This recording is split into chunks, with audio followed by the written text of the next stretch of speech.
सुशोभित श्री परमहंस महान विभूतियों की दिव्य झांकियों को अपने मन मंदिर में बसाते हुए प्रेम सहित मिलकर बोलिए।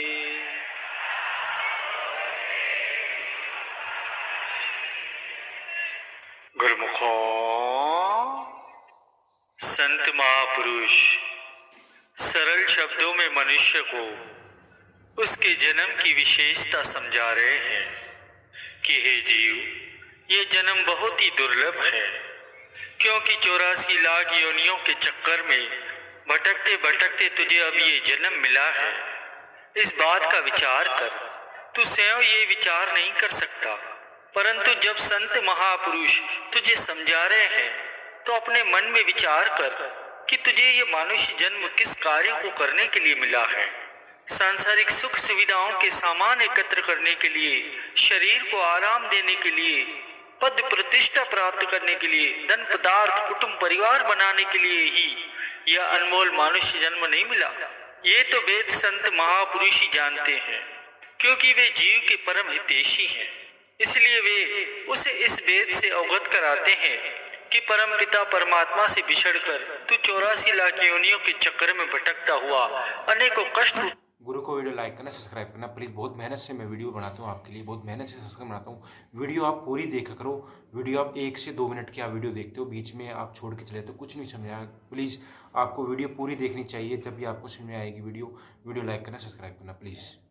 उठा रहा है उस चक्र से मुक्त होकर पुनः अपने अंशी परमात्मा से एक रूप होने के लिए तुझे ये दुर्लभ मनुष्य जन्म मिला है। तेरे कल्याण के लिए ही संत महापुरुष तुझे भजन भक्ति का ऐसा सरल मार्ग दर्शाएंगे, जिस पर चलने से निश्चय ही तू 84 लाख योनियों के चक्र से मुक्त हो जाएगा, अपने अंशी परमात्मा से एक रूप हो जाएगा, और इस प्रकार तेरा ये दुर्लभ मनुष्य जन्म सफल होगा। इसलिए भजन भक्ति की कमाई करने के लिए ही यह विशेष जन्म मिला है, और इसको प्राप्त करके इसे सफल करना तेरा विशेष उद्देश्य है। विचारवान कथन करते हैं कि अवसर और सूर्योदय में एक ही समानता होती है कि देर करने वाले इन्हें खो देते हैं। इसलिए हे जीव, तू सावधान होकर भजन भक्ति की कमाई कर। अब कोई कहे कि मैं भवसागर से पार तो होना चाहता हूँ, परंतु मुझसे भजन नहीं होता। थोड़ी देर नाम सिमरन करता हूँ, परंतु मन नहीं लगता, मैं क्या करूँ? तो विचारवान इस प्रकार से समझाते हैं कि यदि कोई ये कहे कि मुझे भारत से अमेरिका जाना है, उस यात्रा के लिए वो पासपोर्ट भी बनवा ले, वीजा भी बनवा ले, जहाज की टिकट भी खरीद ले, परंतु उस जहाज में यात्रा न करे, तो क्या वह व्यक्ति अमेरिका पहुंच सकता है? इसी प्रकार यह समझना चाहिए कि जीव को मनुष्य जन्म मिल गया, समय के पूर्ण संत महापुरुषों की शरण संगति भी मिल गई और उनसे पावन नाम की दीक्षा भी मिल गई, परंतु यदि वह मनुष्य अपने श्वासों को नाम सिमरन में नहीं लगाए तो उसकी पहुंच परमात्मा तक कैसे होगी? कैसे वह परमपिता परमात्मा से एकाकार करेगा? कैसे निज घर में वास पाएगा? इसलिए यदि भवसागर से पार होने की चाहना है तो मन से आलस्य को त्याग कर महापुरुषों के वचनों के अनुसार नाम भक्ति की कमाई करे। ये विचार सत्संग में पहुंचने पर ही मिलता है, और विचार को दृढ़ करने के लिए ही कथाओं और प्रसंगों के माध्यम से प्रेरणा दी जाती है। जैसे कि एक बार एक महात्मा जी कहीं जा रहे थे तो रास्ते में एक गांव में रुके। रात का समय था, यात्रा करते करते काफी दिन हो चुके थे, तो मन में विचार करने लगे कि अब 3-4 दिन यहीं रहकर आगे की यात्रा करेंगे। अभी वे ऐसा सोच ही रहे थे कि उन्हें सामने से एक व्यक्ति मिला और उसने उन्हें सादर प्रणाम किया। बातचीत और व्यवहार से वह बड़ा ही सभ्य दिख रहा था। महात्मा जी को उसने निवेदन भी किया कि वे उसके साथ उनके घर चले। उसकी विनम्र प्रार्थना को स्वीकार कर महात्मा जी ने उसे अपनी सहमति दे दी। वह व्यक्ति बड़ा ही श्रद्धा पूर्वक उन्हें अपने घर ले गया, उनका सेवा सत्कार किया। उसके बाद उन्हें विश्राम कराकर वह घर से बाहर चला गया, और सुबह जब लौट कर आया तो अपने आप से ही वो बड़बड़ाने लगा कि आज काम नहीं बना, फिर कोशिश करूंगा। बस इसी प्रकार से नित्य प्रति वह दिन में महात्मा जी की सेवा करता और रात को उन्हें विश्राम कराकर घर से बाहर चला जाता। सुबह जब लौटता तो स्वयं से ही कहता कि आज काम नहीं बना, फिर कोशिश करूंगा। इस प्रकार चौथे दिन भी उस व्यक्ति ने सुबह घर लौटने पर जब वही शब्द दोहराए तो महात्मा जी ने उससे पूछा कि भाई कौन सा काम आज भी नहीं बना, तुम रात को कहाँ चले जाते हो और सुबह लौटने पर कहते हो कि काम नहीं बना, फिर कोशिश करूंगा। उसने महात्मा जी से कहा कि महात्मा जी, आपने पूछा है तो मैं आपसे झूठ नहीं बोल सकता, सच कहता हूँ, मैं एक चोर हूँ।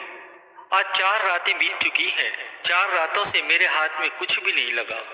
उसकी बात सुनकर महात्मा जी कुछ पल तो मौन रहे, फिर कुछ सोचकर कहने लगे कि देखो भाई, तुम जो कोई भी हो, मुझे उससे कुछ फर्क नहीं पड़ता, परंतु तुमसे एक सीख अवश्य ही मिली है कि जबकि एक तुम हो 4 रात से खाली हाथ लौट रहे हो, परंतु फिर भी अपने काम को नहीं छोड़ते।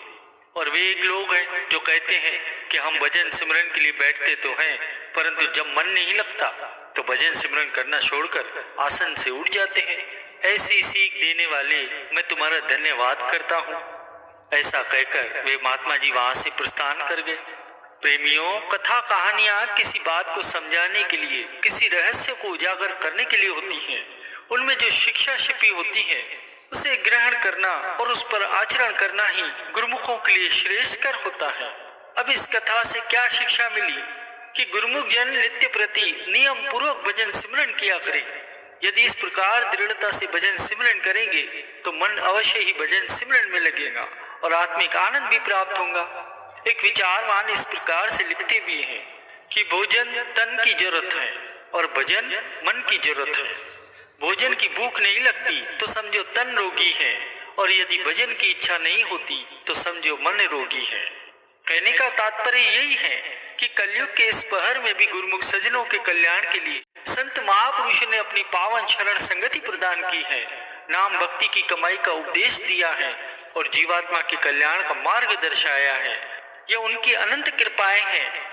एक बार ऐसे ही हमारे जगत वंदनीय प्रातः स्मरणीय श्री परमहंस दयाल जी महाराज जी ने रामनगर में कृपा फरमाई, तो वहां पर एक प्रेमी जिनका नाम चौधरी प्रेमचंद था, उन्होंने श्री चरणों में आकर प्रार्थना की, श्री महाराज जी, मैं बहुत समय से शुभ कर्म कर रहा हूँ, दिन में 4 घंटे तो पूजा पाठ करता हूँ और चारों धाम घूम कर आया हूँ, फिर भी मुझे शांति प्राप्त नहीं हुई।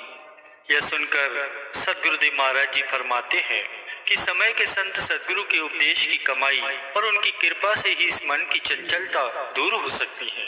दूसरा कोई अन्य उपाय इस मन को एकाग्र करने का नहीं है। जब तक मन एकाग्र नहीं होता तब तक शांति अनुभव नहीं होती। अब यह तो तुम स्वयं सोच सकते हो कि दुनिया की कोई भी वस्तु किसी के हवाले हुए बिना श्रेष्ठ नहीं बन सकती, तो ये जन्म जन्मांतरों का अपवित्र मन बिना संत सदगुरु की शरण में जाने के कैसे निर्मल हो सकता।